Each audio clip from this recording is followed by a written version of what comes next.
Correction du DS numéro 3, exercice 3, qui était l'application géométrique de la factorisation ou du développement, en tout cas du calcul littéral qui faisait apparaître un nombre x.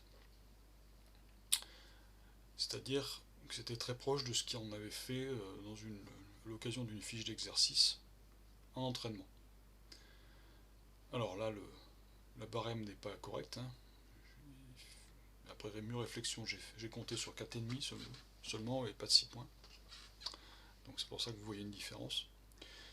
Alors on avait un carré ABCD de côté x, vous voyez le côté apparaître ici. C'est un carré, donc les autres côtés mesurent également x. Et un triangle EFD, qui est un triangle rectangle, en D. Et ce triangle, on ne vous donnait pas ses dimensions. Par contre, on vous disait que la longueur du segment AE était de 3 et la longueur du segment FC de 2. Et il fallait se débrouiller avec ça. Bien, alors, démarrons. Première question.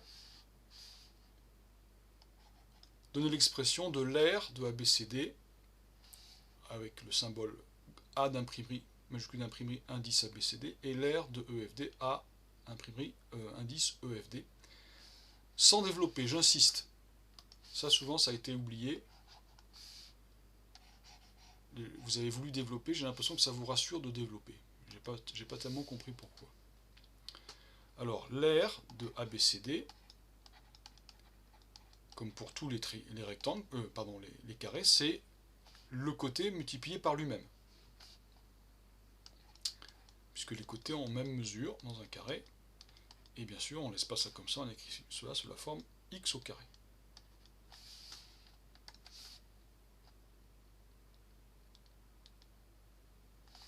Voilà, donc on va encadrer ce résultat intermédiaire. On va le surligner plutôt. Et on fait la même chose pour l'aire du triangle rectangle. Alors je vous rappelle que l'aire d'un triangle, c'est la moitié 1/2, donc la moitié du produit de la hauteur, alors on pouvait considérer que la hauteur là c'était ED, par la base, DF, ou inversement. Enfin ça revient exactement au même. Donc 1/2 fois ED fois DF. Par contre, on ne connaît pas ces longueurs, donc il faut observer un petit peu la figure, et on s'aperçoit que AD, la longueur AD, c'est bien AE plus ED. Donc ED, c'est AD moins AE, AD moins AE, c'est-à-dire X, puisque c'est la longueur, c'est le côté du carré, moins AE qui est 3, X moins 3. Et de même, je vais un peu plus vite, DF, qu'est-ce que c'est que DF? DF, cette longueur de là à là, eh bien c'est la longueur totale de ce côté du carré, DC moins FC. DC moins FC. Donc je l'écris, DC moins FC. C'est-à-dire X moins 2. Ah, pardon. Ça, X moins 2. Et donc, on en déduit que l'aire du triangle EFD, eh bien c'est 1/2 multiplié par x moins 3, ou facteur de x moins 3 si vous voulez, facteur de x moins 2. Et on pouvait le réécrire sous la forme d'une fraction, comme ceci. Donc, encore un résultat intermédiaire que je vais surligner, pardon. J'ai du mal avec surligner.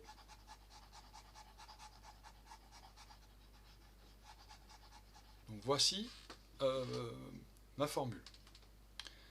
Alors petit b, on vous demandait d'exprimer le quotient. Alors le quotient, je vous rappelle que c'est un rapport de nombres, donc un nombre divisé par un autre nombre, entre l'aire EFD de EFD, donc l'aire de EFD se trouve au numérateur, et l'aire de ABCD qui se trouve au dénominateur.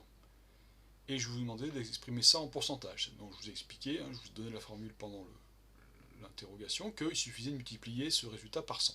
C'est tout. Et simplifier si c'était possible.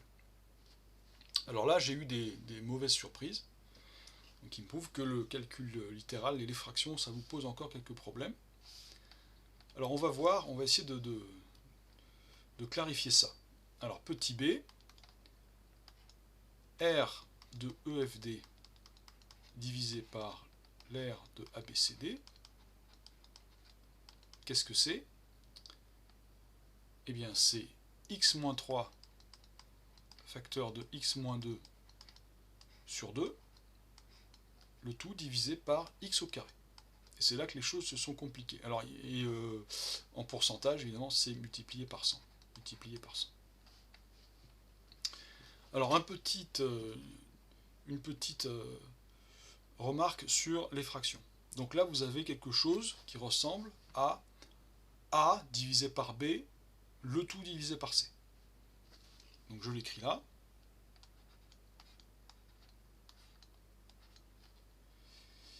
Certains d'entre vous m'ont dit, alors ça c'était la mauvaise solution, m'ont dit que c'était la même chose que A fois C sur B, ce qui est faux. Alors, ce qu'il faut imaginer quand on a ça, c'est que le nombre petit c, c'est la même chose que si j'avais petit c divisé par 1. Et à ce moment-là, on peut appliquer les règles que vous connaissez sur les quotients de fractions. On ne sait pas diviser par une fraction, mais on sait multiplier par son inverse. Donc ceci, qu'est-ce que c'est? C'est A sur B multiplié par 1 sur C. L'inverse de C sur 1.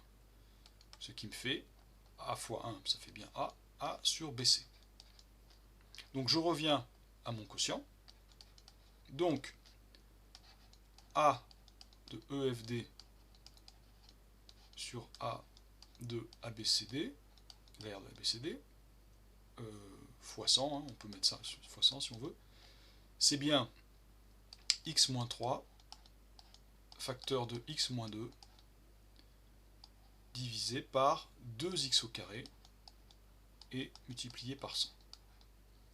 Voilà la formule que j'attendais.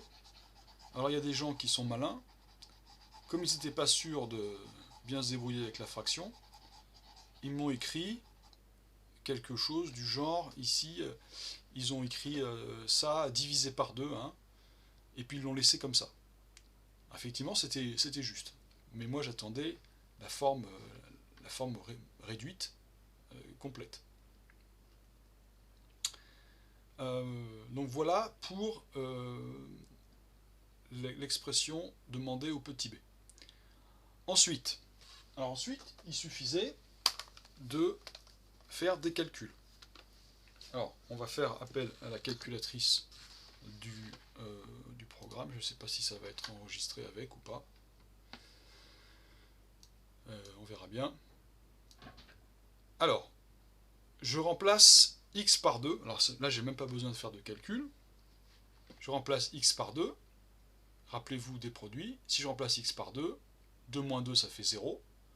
0 fois quelque chose, ça fera toujours 0. Donc, je sais que... Alors, je vais l'écrire en rouge. Je sais que mon résultat...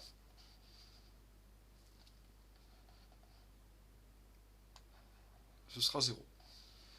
De la même manière, x moins 3, si je remplace x par 3, 3 moins 3, ça fait 0. Donc je vais annuler ce rapport AEFD sur AABCD. Donc j'ai 0 dans ces deux cas. Ensuite, si j'ai 4, donc je vais remplacer par 4. Donc ça me fait 4 moins 3 multiplié par 4 moins 2, le tout divisé par 2 fois 4 au carré, et multiplié par 100. Résultat, 6,25. J'espère que ça apparaît à l'écran. Si ce n'est pas le cas, ça sera dommage. Donc 6,25%. Alors maintenant, je vais remplacer x par 10. Donc 10 moins 3, multiplié par 10 moins 2, divisé par 2 fois 10 au carré, multiplié par 100. Et j'obtiens 28. 28%. Maintenant, je remplace x par 100. Donc 100 moins 3, multiplié par 100 moins 2, divisé par 2 fois 100 au carré, et multiplié par 100, ça me donne 47,53%. 47,53%. Donc la valeur croît. Elle croît de plus en plus. Donc on peut imaginer que quand on remplace x par 1000, ça va encore croître. C'est ce qu'on va constater. 1000 moins 3, multiplié par 1000 moins 2, divisé par 2 fois 1000 au carré, et multiplié par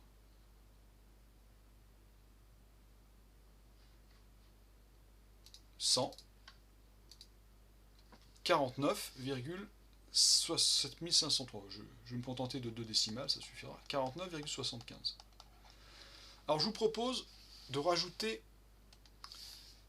une colonne à ce tableau pour enfoncer le clou, en quelque sorte. Je vais passer ensuite à 10 000.